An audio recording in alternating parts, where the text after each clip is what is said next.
And many of these individuals who had been aspartame reactors have tested themselves 5, 10, 20 times, every time getting the same response. And then they realized that this was a legitimate cause and effect relationship. The GD Searle Company, in the quest to get approval for their product, aspartame, they conducted a study on animals in which they fed some animals, like I said, low dose, medium dose, high dose of the product, and then they used control animals that supposedly did not get any of the product.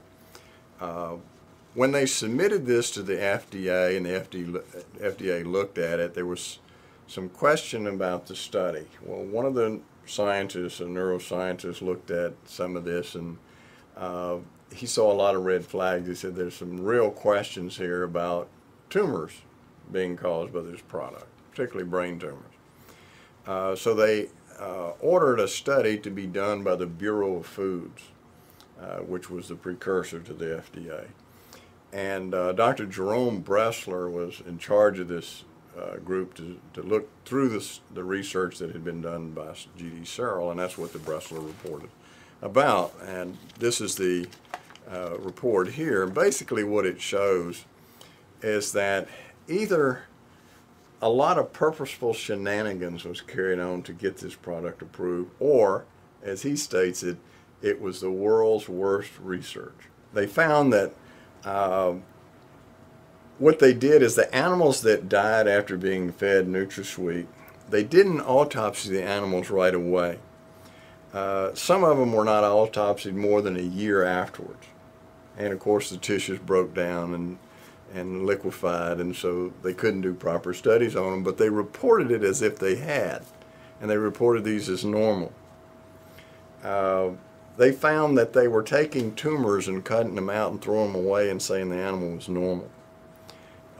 They had animal tissues that had obvious tumors in it that were reported normal.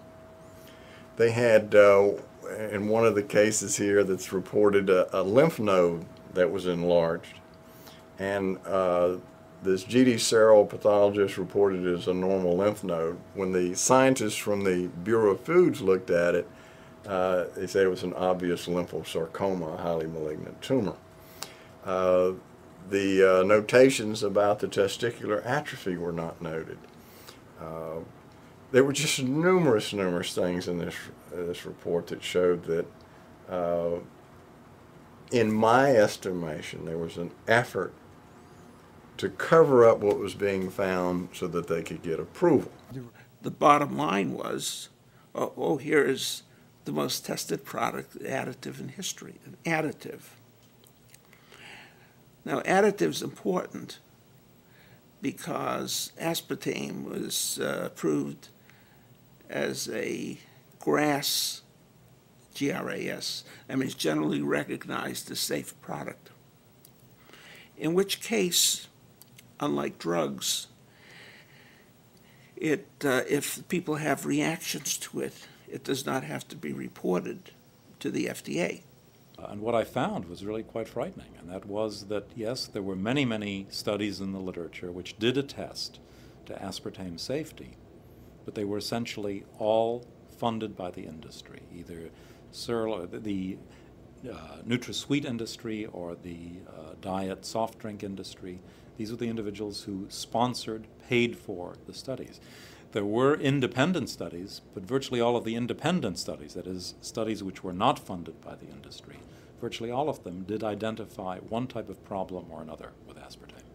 But now, after years of retesting this, most authorities agree, there's no question, that feeding MSG to animals produces this brain damage. It's not questioned any longer, it's a fact. There's even good studies to show that if you feed the pregnant animals the MSG, their offspring has impaired brain function, and when you measure the neurochemical analysis of the brain of the animal, it's impaired all the way through the animal's youth up until adulthood, and they never quite recover from it. The central mechanism that actually produces the destruction and damage to the brain is excitotoxicity. That's pretty well agreed upon now. The frightening thing is that we're adding tons of these excitotoxins to our food. either in the form of MSG or part of the aspartame molecule, which is aspartic acid, which is an excitotoxin. Now, the amino acids are contained in food, but if you have protein, meat, fish, and so forth, there may be 4% phenylalanine in the food, but not 50%. And we simply, biologically, don't know how to react to this flooding of these enormous amounts of amino acids in the body, especially the phenylalanine, which crosses the blood-brain barrier.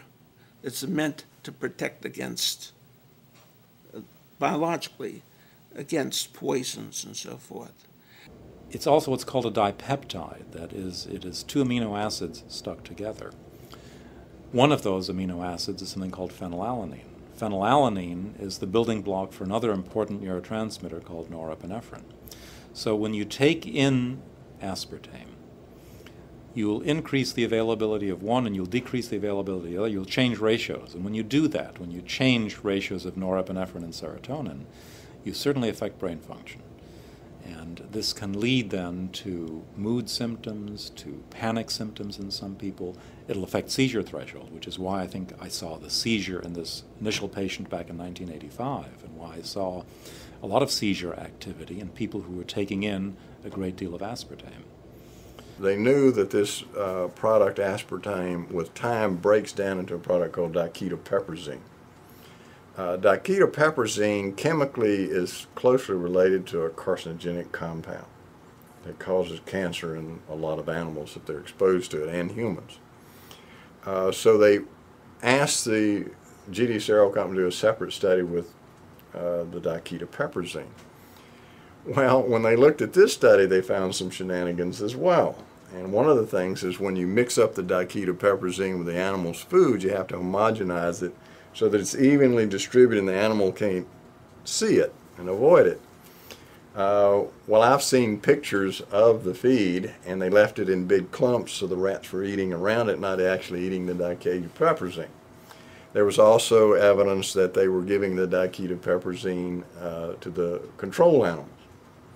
And of course this came out because in the original study they found a 47-fold increase in brain tumors. In the diketopiperazine repeat study, they said, oh, well look, the control animals and the aspartame-fed animals have the same incidence of brain tumors.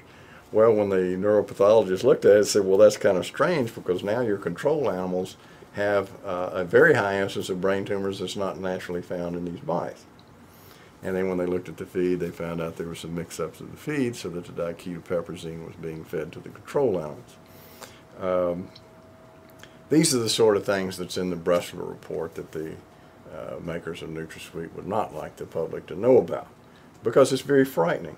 You know, when the pathologist, Dr. Adrian Gross, looked at the material as well, very well-regarded pathologist, and he looked at it and he was absolutely shocked. He said it's just an enormous increase in tumors, particularly the brain tumors.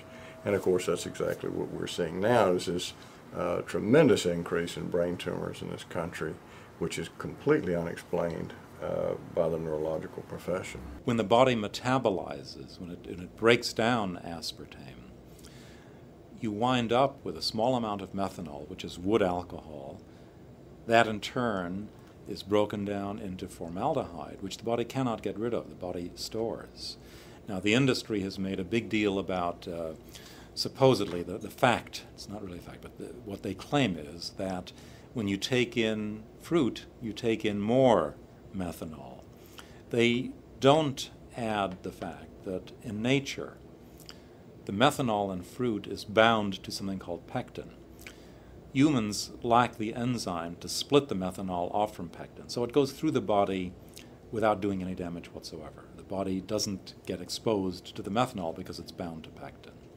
So even though there's more of it, it's totally harmless in fruit.